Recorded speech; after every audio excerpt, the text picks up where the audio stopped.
First Prithvi കഥ പറഞ്ഞപ്പോഴും പാഠം ഷൂട്ട് ചെയ്തതിന് ശേഷം കാണിച്ചപ്പോഴും എല്ലാം തിരിച്ചറിഞ്ഞത് അദ്ദേഹം വളരെ ഇൻ്റർനാഷണൽ ലെവലിലുള്ള വിഷ്വൽസും അതുപോലത്തെ ഒരു കണക്ഷനാണ് ഇതിൻ്റെ സ്റ്റോറി ലൈൻ കംപ്ലീറ്റ് പോകുന്നത്.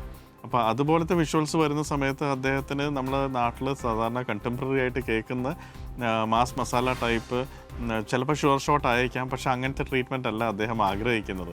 അദ്ദേഹത്തിൻ്റെ വിഷ്വൽസിനോടും മാച്ച് ചെയ്യുന്ന നമ്മൾ ആ ഇൻ്റർനാഷണൽ മൂവീസ് കാണുമ്പം കിട്ടുന്ന അതേപോലത്തെ സൗണ്ട് തന്നെ വേണം എന്നുള്ളൊരു ആഗ്രഹം പറഞ്ഞപ്പോൾ പിന്നെ നമ്മൾ അതിനെ ചേസ് ചെയ്യുന്ന രീതിയിലായിരുന്നു നമ്മളുടെ കംപ്ലീറ്റ് ഒരു സമീപനം പടം ചെയ്യുന്ന സമയത്തും.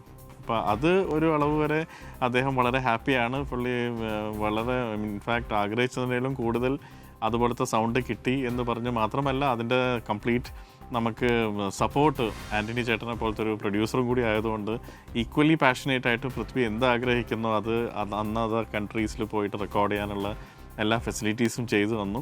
അതുകൊണ്ട് തന്നെ ഇത് ഒരു ഡിഫറെൻറ്റ് എക്സ്പീരിയൻസ് ആണ് മ്യൂസിക്കലിയും. ഇതിപ്പോൾ ബാക്ക്ഗ്രൗണ്ട് സ്കോർ ആണെങ്കിലും നമ്മൾ സ്ഥിരം ഒരു ആക്ഷൻ സീക്വൻസോ അല്ലെങ്കിൽ ഒരു മാസ് സീക്വൻസിൽ നമ്മൾ സാധാരണ തമിഴ്, തെലുങ്ക് അല്ലെങ്കിൽ മലയാളം പടങ്ങളിൽ കാണുന്ന പോലത്തെ ടിപ്പിക്കൽ EDM ഫോർമാറ്റിൽ നിന്ന് മാറി ഒരു ഹൈബ്രിഡ് സിംഫോണിക് ഓർക്കസ്ട്രയൊക്കെ ചെയ്യാനുള്ളൊരു ചാൻസ് ഈ പ്രോജക്റ്റ് ആയതുകൊണ്ട് കിട്ടി. അത് ഞാൻ ശരിക്കും എൻജോയ് ചെയ്യുന്നു.